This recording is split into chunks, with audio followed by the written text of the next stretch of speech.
കഴിഞ്ഞ ദിവസം ഞാനിവിടെ ഒരു പാരന്റിനെ കണ്ടായിരുന്നു. ആ പാരന്റ് കരഞ്ഞുകൊണ്ടായിരുന്നു എൻ്റെ അടുത്ത് വന്നത്. കൂടെ ഒരു 5 വയസ്സായ ഒരു മകനുണ്ടായിരുന്നു.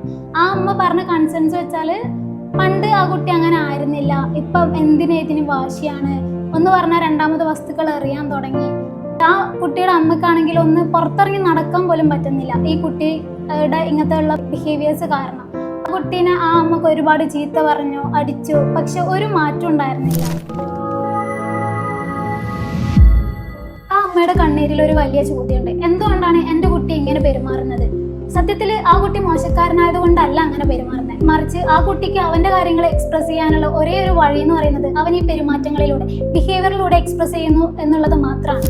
Hello everyone, I am son of consultant psychologist at academic foundation. എപ്പോഴാണ് ഒരു ബിഹേവിയർ പ്രോബ്ലം ബിഹേവിയർ ആയിട്ട് കണക്കാക്കപ്പെടുന്നത്? ഒരു ബിഹേവിയർ കുട്ടിക്കോ മറ്റുള്ളവർക്കോ അപകടം ഉണ്ടാക്കുമ്പോൾ. ഉദാഹരണം പറയുകയാണെങ്കിൽ ദേഷ്യം വരുമ്പോൾ തല ചുമരിനിടിക്കുക, അതുപോലെ ബ്ലേഡ്, കത്തി തുടങ്ങിയ കാര്യങ്ങൾ എടുത്ത് കൈ മുറിക്കുക, ക്ലാസ്സിൽ ബാക്കിയുള്ള കുട്ടികളെ തള്ളി വീഴ്ത്തുക തുടങ്ങിയവ. ഒരു ബിഹേവിയർ കുട്ടിയുടെ ഏജിനും ഡെവലപ്മെന്റൽ ലെവലിനും അനുസരിച്ചല്ലെങ്കിൽ, ഉദാഹരണത്തിന് 10 വയസ്സായിട്ടും കുട്ടി ഇപ്പോഴും നഖം കടിക്കുന്നത്, അതുപോലെ 6 വയസ്സായ കുട്ടിക്ക് വേർഡ്സുകൾ ഉപയോഗിച്ച് ഇപ്പോഴും സെന്റൻസ് ആയിട്ട് സംസാരിക്കാൻ പറ്റാൻ കഴിയാത്തത് തുടങ്ങിയവ. പിന്നെ നോക്കുകയാണെങ്കിൽ ഒരു ബിഹേവിയർ കുട്ടിയുടെ പഠനത്തെ തടസ്സപ്പെടുത്തുമ്പോൾ, ഹോംവർക്ക് ചെയ്യാൻ പറഞ്ഞാൽ വാശി കാണിക്കുക, പുസ്തകം വലിച്ചെറിയുക, എക്സാം പേപ്പർ കീറിക്കളയുക, ഒരു ആക്ടിവിറ്റി പോലും ഫോക്കസ് ചെയ്ത് ചെയ്യാൻ പറ്റാതിരിക്കുന്ന അവസ്ഥ തുടങ്ങിയവ. പിന്നെ വരുന്നത് ഒരു ബിഹേവിയർ കാരണമില്ലാതെ ചുറ്റുമുള്ളവർക്ക് ബുദ്ധിമുട്ടുണ്ടാക്കുന്നുണ്ടെങ്കിൽ, നമ്മൾ പറയുകയാണെങ്കിൽ ഇപ്പം ദിവസവും നിർത്താതെയുള്ള കരച്ചില്, ബസ്, ഷോപ്പ് തുടങ്ങിയ പബ്ലിക് പ്ലേസിൽ കുട്ടി നമുക്ക് കൺട്രോൾ ചെയ്യാൻ പറ്റാതിരിക്കുന്ന ഒരു ബിഹേവിയർ കുട്ടി കാണിക്കുക.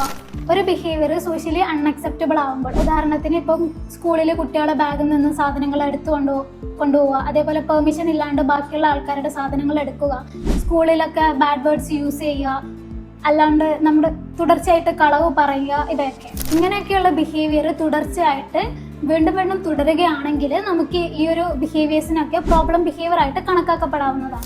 എന്തുകൊണ്ട് ശിക്ഷകൾ ഫലിക്കില്ല? നമ്മൾ പലപ്പോഴും കേട്ടിട്ടുള്ളതാണ്, പാരൻസ് കുട്ടിയെ അടിക്കും, ശകാരിക്കും. എന്നാൽ ഈ പണിഷ്മെന്റ് നൽകുന്നതിലൂടെ കുട്ടിക്ക് ആ ഒരു പേടി മാത്രമേ ഉണ്ടാവുന്നുള്ളൂ, അല്ലാണ്ട് ആ കുട്ടി എന്തിനായിരുന്നു ആ ഒരു പ്രോബ്ലം ബിഹേവിയർ കാണിച്ചതെന്നും പകരം എന്ത് നല്ലൊരു ബിഹേവിയർ കാണിക്കണമെന്നും കുട്ടി അതിൽ നിന്ന് പഠിക്കുന്നില്ല. ഈ ഒരു നമ്മൾ കുട്ടിയെ പണിഷ്മെന്റ് കൊടുക്കുന്നതിലൂടെ പാരന്റും കുട്ടിയും തമ്മിലുള്ള ദൂരം വർദ്ധിപ്പിക്കുകയേ ചെയ്യുന്നുള്ളൂ. നമ്മൾ മാറ്റേണ്ടത് കുട്ടിയെ അല്ല, മറിച്ച് ആ ഒരു ബിഹേവിയർ പിന്നിലുള്ള കാരണത്തെയാണ്. എവിടെയാണ് നമുക്ക് ബിഹേവിയർ തെറാപ്പിയുടെ ഇമ്പോർട്ടൻസ്?